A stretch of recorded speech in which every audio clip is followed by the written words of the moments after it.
It's got a lot. This is a seedling that, well, it came from a seedling tree at my brother's planting that the fruit were always splitting before they would ripen. But the flavor was out of this world to my taste, and I insisted on saving it. Gary cut it out. I'm not sure what seed it came from.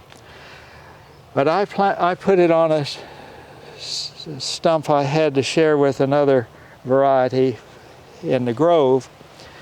And the first year or two, they would split. The fruit would split before they would ripen. But after a while, they began to not split.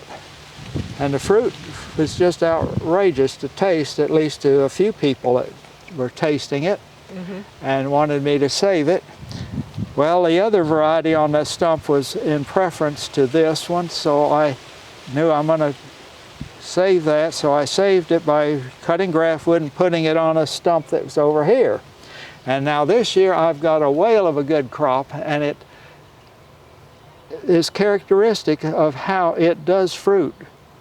Once the original tree did the same way. It loaded up. It's a good producing tree. So do you have a name for it? Well, one of my customers, and this is the history of it now, one of my customers from Jamaica, who's used to the East Indian mango and loves the East Indian mango, when he tasted that, he says, that's better than East Indian and not quite as stringy. It is a fibrous mango, but not near as fibrous as East Indian. And he said, I think you should call it West Indian.